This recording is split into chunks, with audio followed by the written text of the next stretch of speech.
कल तक मैं आपसे जो बात कर रहा था वो अष्टांग हृदयम का एक हिस्सा था, जिसमें आबो हवा, तासीर, रहने वाला स्थान, उसका महत्व, वहां की मिट्टी, उसका महत्व वगैरह वगैरह। अब मैं सीधे आपके शरीर पर आ रहा हूं। भागवत जी मनुष्य शरीर के बारे में ये कहते हैं कि ये मनुष्य का शरीर सबसे महत्वपूर्ण है और बहुत प्रयासों के बाद मिलता है। ये आपने कई बार सुना होगा। आपके पूर्व जन्म के बहुत सत्कर्म हो तो आपको मनुष्य शरीर मिलता है। और भागवत जी ने एक जगह कहा है कि आप ही हैं जो मोक्ष धारण कर सकते हैं। ऐसा कहा जाता है इस देश में कि जानवरों में, पशु पक्षियों में और कीड़े मकोड़ों में मोक्ष की स्थिति नहीं आती। मनुष्य योनि ही है जिसमें आप मोक्ष को प्राप्त कर सकते हैं। तो उनकी मोक्ष की परिभाषा बहुत सुंदर है। मोक्ष क्या है? हम सब लोगों ने कई बार अलग अलग समय अलग अलग लोगों से सुना होगा कि मोक्ष ऐसा है, मोक्ष ये है। भागवत जी की परिभाषा बिल्कुल साफ और सरल सीधी है। वो ये कहते हैं कि जो व्यक्ति, मनुष्य, स्त्री हो या पुरुष, कोई भी, अपने दुखों को दूर कर ले और दूसरों के दुखों को दूर करने का काम करे, वही मोक्ष का अधिकारी है। जो व्यक्ति, मनुष्य, अपने दुखों को दूर करे और दूसरों के दुखों को दूर करने का सतत प्रयास करे, उसमें सफलता मिले न मिले, सफलता की बात नहीं कहते वो ये कहते हैं कि प्रयास करे, ईमानदारी से प्रयास करे, तो उसको मोक्ष होता है। माने इस परिभाषा को अगर आप थोड़ा व्यापक करें, दुखों से मतलब क्या, तो भागवत जी कहते हैं कि 3 तरह के दुख सारी दुनिया में हैं। मनुष्य को भी है, हर एक को है। एक तो दैहिक दुख, शरीर का दुख, दैहिक दुख। दूसरा है दैविक दुख, भगवान का दिया हुआ कोई दुख जो आपके शरीर से अलग है। भगवान ने आपको कोई दुख दे दिया, अचानक से आप गरीब हो गए, या अचानक से आपके घर में कोई दुर्घटना हो गई, आग लग गई, धरती कंप आ गया, भूकंप आ गया, आपका घर टूट गया, सब कुछ तहस नहस हो गया, सुनामी आ गया, ये दैविक दुख। और तीसरा और आखिरी दुख है भौतिक दुख। भौतिक दुख में सबसे ज्यादा यही है, गरीबी, बेरोजगारी, भूखमरी। तो वो भागवत जी कहते हैं कि दैविक और भौतिक तीनों दुखों से जो व्यक्ति मुक्त हो और दूसरों को मुक्त करने का रात दिन प्रयास करे, वही मोक्ष का अधिकारी है। आगे के सूत्र में वो ये कहते हैं कि अगर आपने अपने जीवन के तीनों दुख दूर कर लिए और आप दूसरों के दुखों को दूर करने के लिए कुछ नहीं करते, तो माफ कीजिए, आप कभी भी मोक्ष के अधिकारी नहीं हो सकते। हमारे यहां बहुत सारे साधु संत हैं जो हिमालय में जाके तपस्या करते हैं। तो उनकी जो तपस्या है हिमालय की, वो अपने दुखों को दूर करने तक सीमित है। अगर वो वापस हिमालय से लौटकर समाज के दुख को दूर नहीं करेंगे तो किसी को भी मोक्ष नहीं होगा। भागवत जी कहते हैं कि कोई सदगृहस्थ व्यक्ति है, वो स्वामी नहीं है, महात्मा नहीं है, तपस्वी नहीं है, लेकिन अगर वो अपने दुखों से दूर करते हुए दूसरों के दुखों को दूर करने के काम में लगा हुआ है, तो वो कहते हैं कि वो तपस्या करने वाले से ज्यादा बेहतर है, भले ही वो सदगृहस्थ है। और वो ये कहते हैं कि ज्यादा समय, भागवत जी मानते हैं कि सदगृहस्थ ही है जो दूसरों के दुखों को दूर करने में ज्यादा मदद कर सकते हैं, क्योंकि उन दुखों का अनुभव उन्हें है, जिसका दुख वो दूर करने का कोशिश करें। इसका मतलब ये है कि भागवत जी की परिभाषा में गृहस्थी होना, माने सदगृहस्थ होना, ज्यादा बड़ी बात है। वो साधु संतों के बारे में कहते हैं कि ये सिर्फ अपने दुखों के दूर करने के चक्कर में लगे हुए हैं, भगवान से इनकी जो वार्तालाप है या संवाद है वो अपने तक सीमित है, समाज के लिए सिर्फ प्रार्थना करके बंद कर देते हैं, आगे नहीं बढ़ते। इसलिए वो कहते हैं कि आप अपने दुख दूर करें, दूसरों के दुख दूर करने के काम में सतत लगे, भले प्रयास आपका सफल हो ना हो। सफलता की बात वो नहीं कहते, वो ये कहते हैं कि सफलता असफलता वो सब ईश्वर के हाथ में है, आपके हाथ में नहीं है। आप अगर प्रयास कर रहे हैं तो पक्का मानिए कि आपकी मोक्ष में जाने की तैयारी है। ये है उनका सूत्र। यहां से उनकी एक दूसरी यात्रा शुरू होती है। और इस यात्रा में वो ये कहते हैं कि सबसे बड़ा दुख है दैहिक दुख, शरीर का दुख, दूसरा है दैविक दुख, भगवान का, और तीसरा है भौतिक दुख। तो आपसे भौतिक दुख की बात करना मैं समझता हूं कोई जरूरी नहीं है, क्योंकि आप जिस वर्ग से आते हैं आपको भौतिक दुख तो मैं मानता हूं नहीं ही है, तो उस पर समय खराब करने से ज्यादा फायदा नहीं। आपसे जो सबसे ज्यादा मैं बात करूंगा, जिसकी जरूरत भी है आपको, वो दैहिक दुख के बारे में बात करूंगा। आपका शरीर का दुख दूर कैसे करें।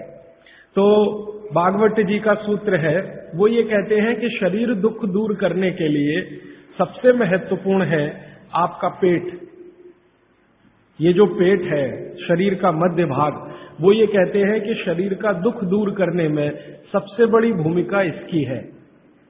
अगर शरीर का पेट और बाकी अंगों के बारे में प्रतिशत के हिसाब से तुलना करें तो 90% दुख पेट से है, 10% दुख है जो पेट के बाहर से है। पेट के बाहर से माने घुटनों से हो सकता है, एड़ियों से हो सकता है, जंघाओं से हो सकता है, या हृदय स्थान से हो सकता है, मस्तिष्क से हो सकता है। इसको आज की भाषा में अगर मैं कहूं, 90% बीमारियां हमारे जीवन की पेट से जुड़ी हुई हैं, 90%। 10% बीमारियां हैं जो पेट के बाहर की हैं। उन 10% में हार्ट अटैक आ गया, उन 10% में पैरालिसिस आ गया, उन 10% में अर्धांग वायु, पैरालिसिस का ही दूसरा नाम है, वो आ गया, एपिलेप्सी आ गई, वगैरह वगैरह, मस्तिष्क की ढेरों बीमारियां। 10% में ही है बाकी। इस बात को फिर ध्यान दीजिए। पहली बात जो मैंने आपको पहले दिन कही थी कि जिंदगी की बीमारियों में 85% ऐसी हैं जिनको आप खुद ठीक कर सकते हैं, मात्र 15% है जिनमें विशेषज्ञ की जरूरत है। अब भागवत जी की दूसरी महत्व की बात हमेशा याद रखिए कि जितनी बीमारियां हैं उनमें 90% पेट से है, 10% पेट के बाहर से है। और उन 10% में एक्सीडेंट भी शामिल है, आपका ब्रेन हेमरेज भी शामिल है, पैरालिसिस भी शामिल है, हार्ट अटैक भी शामिल है, वगैरह वगैरह, बाकी सब पेट से है। तो भागवत जी कहते हैं कि पेट आपके जीवन का सबसे महत्वपूर्ण अंग है शरीर के लिए और आपको दुख से बचाने के लिए। तो वो कहते हैं कि सबसे ज्यादा ध्यान आपको आपके पेट का रखना है। तो पेट का ध्यान जिंदगी भर आप रखें, उसके लिए उन्होंने सूत्रों की एक श्रृंखला बनाई है। ये सूत्रों का पालन करें तो जीवन में पेट से होने वाला कोई दुख नहीं होगा, माने 90% बीमारियां नहीं होंगी। और ये 90% बीमारियों की संख्या अगर गिनूं तो 148 है। माने आज से मैं जो सूत्र बताने जा रहा हूं, इनका पालन अगर आप करेंगे तो आप अपने जीवन में 148 बीमारियों से हमेशा बचेंगे। और भागवत जी का ये कहना है कि बीमारियों से बचना बहुत महत्व का है बनिस्बत की बीमारियों का इलाज करना। तो अंग्रेजी में अक्सर आपने सुना है prevention is better than cure. तो आप अगर बीमारियों से बच रहे हैं तो वो कहते हैं कि ये सबसे महत्व का है। तो आप उनको आज के सूत्रों को थोड़ा ज्यादा ध्यान से सुने। वैसे तो आप सभी सूत्र ध्यान से सुन रहे हैं, लेकिन आज के जो सूत्र हैं वो जिंदगी का फंक्शनल हिस्सा है। आप जानते हैं कि कोई भी सिद्धांत होता है उसका एक हाइपोथेसिस होता है और उसका एक फंक्शनल पार्ट होता है। तो आज से जो शुरू हो रहा है वो फंक्शनल पार्ट है। इस फंक्शनल पार्ट में सबसे पहला सूत्र भागवत जी का, भागवत जी के लिए उनके 7000 सूत्र सभी महत्व के हैं, सभी महत्व के। उन 7000 में से मैंने कुछ चुनकर निकाले हैं जो मुझे लगता है 2007 के हिसाब से बहुत महत्व के हैं। हो सकता है 3500 साल पहले कोई सूत्र बहुत महत्व के हों और अब 2007 में हमारी जीवन शैली के हिसाब से वो उतने महत्व के ना हो, क्योंकि भागवत जी ने जिस जीवन शैली में रहते हुए वो सूत्र लिखे हैं वो ऋषि मुनियों की जीवन शैली है। आपकी जीवन शैली और ऋषि मुनियों की जीवन शैली में थोड़ा अंतर है। तो आपकी जीवन शैली के हिसाब से मैंने जो सूत्र निकाले और जिनको मैं महत्व का क्रम देता हूं, उसमें सबसे पहला सूत्र, संस्कृत में वो कहते हैं कि पेट जिंदगी भर आपका अच्छा रहे, दुरुस्त रहे। इसका मतलब यह है कि आप जो कुछ भी खा रहे हैं उसका ठीक से आप पाचन करते रहे। वो कई बार ये लिखते हैं अपने सूत्रों में कि खाना महत्व का नहीं है, खाने को पचाना महत्व का है। आपने खाने को खाया, ये इतना महत्व नहीं है। जिसको आपने खाया उसको पचाया, ये ज्यादा महत्व का है। क्योंकि भोजन पचेगा तो रस बनेगा, उसी रस में से मांस, मज्जा, रक्त, मल, मूत्र, वीर्य, मेद, ये सब बनेगा, अस्थियां बनेंगी, और वही आपके शरीर के लिए आगे जीवन में काम आएंगी। तो खाया वो महत्व का, उससे भी ज्यादा महत्व का खाया हुआ पचाया। तो वो कहते हैं कि पेट हमेशा दुरुस्त रहे, माने पाचन क्रिया आपकी हमेशा अच्छे से चलती रहे।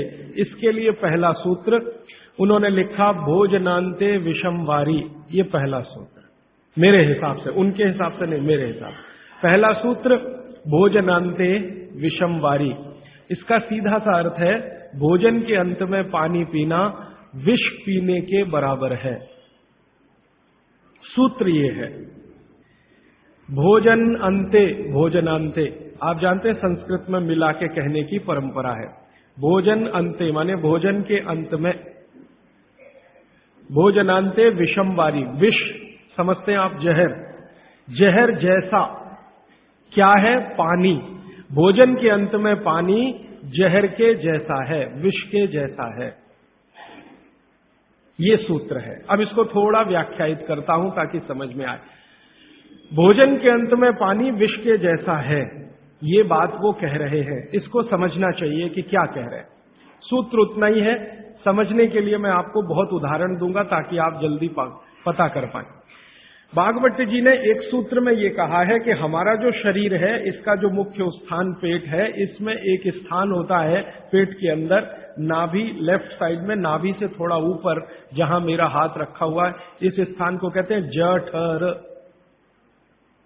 संस्कृत में कहते हैं जठर, हिंदी में कहते हैं आमाशय। जठर, आमाशय, अंग्रेजी में चाहे तो एपिगैस्ट्रिकम। तो ये जो जठर स्थान है, भागवत जी कहते हैं कि इसमें अग्नि प्रदीप्त होती है, उसी को कहते हैं जठराग्नि।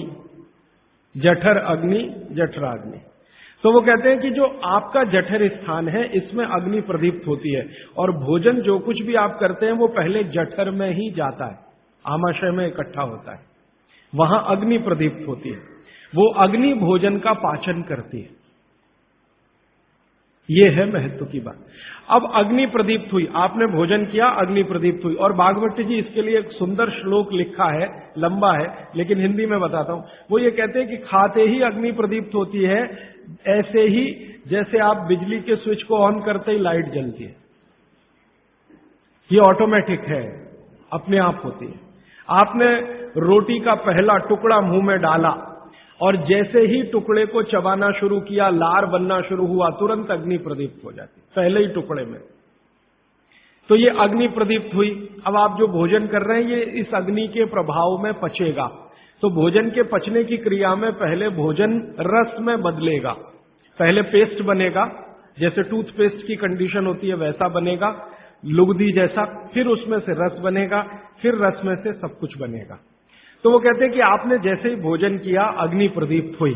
अब ये अग्नि भोजन को पचा रही है, और आपने भोजन पूरा करते ही पानी पी लिया, गट गट गट गट गट गट। तो क्या हुआ? अग्नि शांत हो जाएगी। आपके रसोई गैस में चूल्हा जल रहा है गैस का, और जलते हुए चूल्हे पर पानी फेंकिए तो बुझ जाएगा। अग्नि का पानी से मेल नहीं है, दुश्मनी है। तो आपके पेट में खाना खाते ही अग्नि जल रही है। अब आपने पीछे से गिलास, 2 गिलास पानी पी लिया। कोई कोई लोग तो लोटा भर के पी लेते हैं, कई लोग तो भोजन से ज्यादा पानी पी लेते हैं।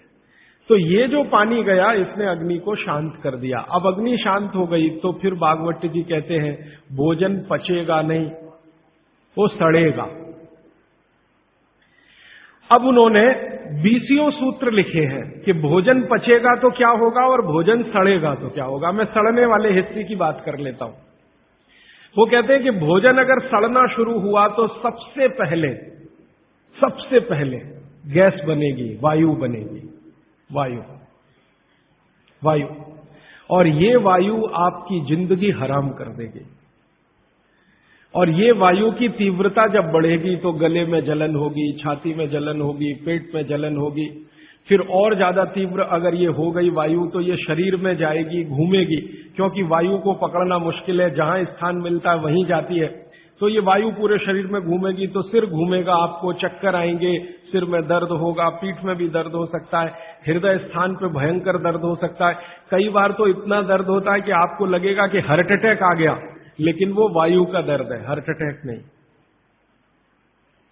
और ये जो वायु बनी भोजन के सड़ने से, इसी वायु में से भागवत जी ने सूची बनाई है कि 103 रोग पैदा होंगे। 103। सबसे पहला रोग है उसमें एसिडिटी, हाइपर एसिडिटी। ज्यादा दिन अगर आपने ये चक्कर चलाया पानी पीने का तो अल्सर, पेप्टिक अल्सर, और ज्यादा दिन चक्कर चलाया तो बवासीर, मूढ़व्याध, भगंदर, ये सब रोगों की सूची है। और अंत का एक रोग है कैंसर, कर्क रोग। 103वें नंबर पर उन्होंने लिखा है कर्क रोग, माने एसिडिटी से शुरू होकर आप कैंसर तक की यात्रा कर सकते हैं। तो वो ये कह रहे हैं कि जिस काम से वायु पैदा हो और वो वायु आपके सड़े हुए भोजन में से निकले, और बाद में भागवत जी कहते हैं, वो भी बता देता हूं, वो दूर का सूत्र है लेकिन यहीं पे ले आता हूं उसको, कि आपका जो भोजन सड़ेगा, इसको ध्यान से सुनिएगा, तभी भोजन में से, भागवत जी के शब्द दूसरे हैं, मैं आज के शब्द इस्तेमाल कर रहा हूं, तभी कोलेस्ट्रॉल बनेगा। सड़े हुए भोजन का ही बाई प्रोडक्ट है कोलेस्ट्रॉल। अगर भोजन का पाचन हुआ तो कोलेस्ट्रॉल शून्य रहता है, वो कोलेस्ट्रॉल जो आपको हानि पहुंचाता है। आप जानते हैं शरीर में दो तरह का कोलेस्ट्रॉल है, एक गुड और एक बैड। अच्छा कोलेस्ट्रॉल माने एचडीएल, हाई डेंसिटी लिपोप्रोटीन। खराब कोलेस्ट्रॉल माने एलडीएल और उसका छोटा भाई VLDL, very low density lipoprotein. तो भागवत जी कहते हैं कि ये जो खराब कोलेस्ट्रॉल है वो रक्त में तभी आता है जब भोजन पेट में सड़ता है। इसका माने जिनको कोलेस्ट्रॉल बढ़ रहा है या बढ़ा हुआ है वो ध्यान दें, उनको भोजन पच नहीं रहा, उनका भोजन सड़ रहा है। तो कोलेस्ट्रॉल बढ़ेगा तो हार्ट अटैक भी आएगा, कोलेस्ट्रॉल बढ़ेगा तो घुटने भी जड़ हो जाएंगे, सारी संधियां आपकी एकदम कड़क हो जाएंगी, आपको चलना फिरना मुश्किल हो जाएगा, 10 कदम चलना मुश्किल हो जाएगा। तो वो ये कहते हैं कि जब 103 बीमारियां एक छोटी गलती से आती हो तो वो गलती कभी करना नहीं, माने भोजन के बाद कभी पानी पीना नहीं। ये है सूत्र। अब जैसे ये सूत्र पूरा हुआ तुरंत आपके मन में प्रश्न आएंगे कि पानी कब पीना, पहला ही प्रश्न। तो भागवत जी कहते हैं कि पानी कब पीना वो खुद ही उत्तर दे रहे हैं आगे के सूत्रों में, क्योंकि शायद मालूम है कि मनुष्य की जिज्ञासाएं होने ही वाली है। तो पहले सूत्र में लिख दिया भोजनांते विषमवारी कि भोजन के अंत में पानी मत पियो। अगले ही सूत्र में वो कहते हैं कि कम से कम 1.5 घंटे के बाद पानी पियो। अब ये जो 1.5 घंटे का कैलकुलेशन है ये क्या है?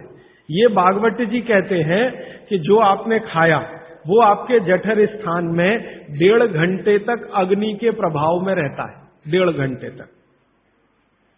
और जानवरों के लिए भी उन्होंने बताया है, वो कहते हैं कि जानवर जो कुछ खाते हैं उनके पेट में भी अग्नि है, जठर अग्नि, वहां 4 घंटे तक अग्नि का प्रभाव रहता है जानवरों के शरीर। मनुष्य शरीर में 1 से 1.5 घंटे का उन्होंने बताया, और 1 से 1.5 घंटे का वो बताया है तो अलग अलग क्षेत्र के हिसाब से। जैसे आप दक्षिण भारत में हैं, कोई उत्तर भारत में है, कोई पूर्वी भारत में है।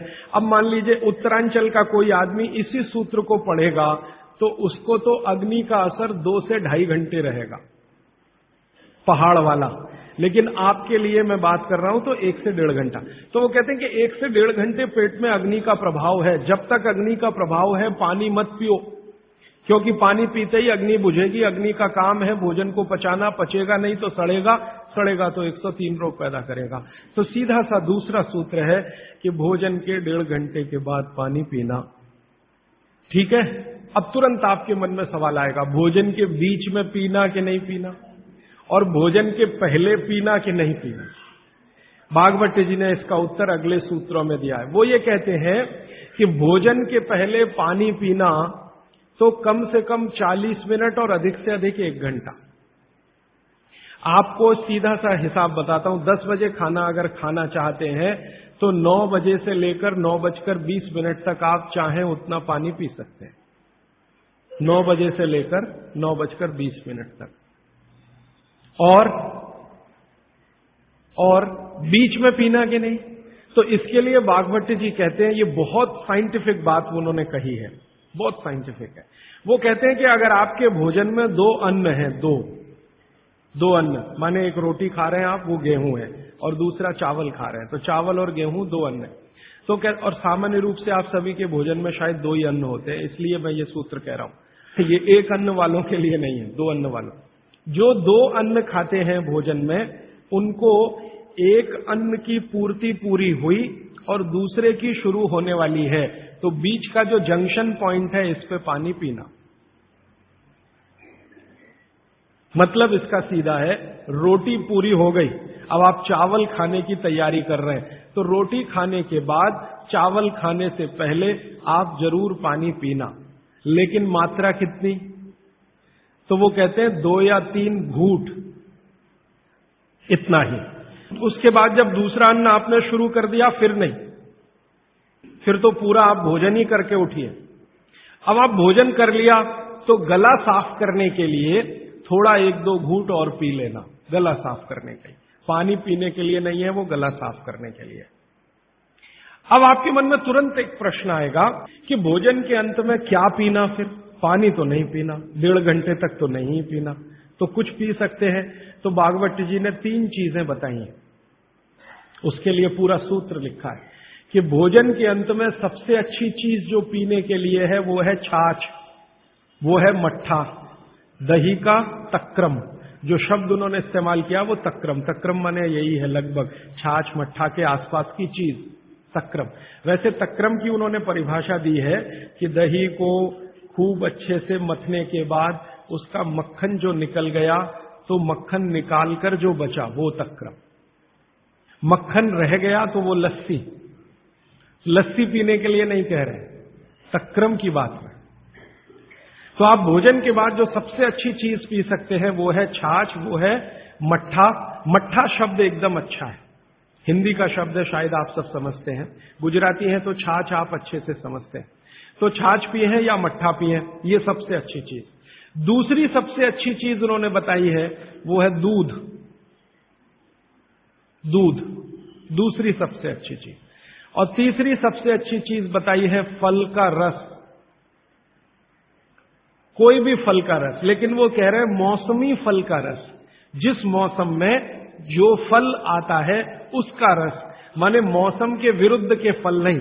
आज का मौसम आम का नहीं है तो आम का रस अभी पिए तो नहीं चलेगा। आज का मौसम गन्ने के रस का है तो गन्ने का रस ही पिए। थोड़े दिन के बाद संतरे के रस का मौसम आ जाएगा तो संतरे के रस का। भागवत जी कहते हैं कि जो चीज प्रकृति ने जिस समय में प्रचुर मात्रा में उपलब्ध कराई हो उसका रस। तो आप ये कहें कि कोल्ड स्टोरेज से लाया हुआ संतरा और उसका रस निकाला या मौसम्मी का रस, ये सर्वनाश करेगा, सत्यानाश नहीं, सर्वनाश करेगा।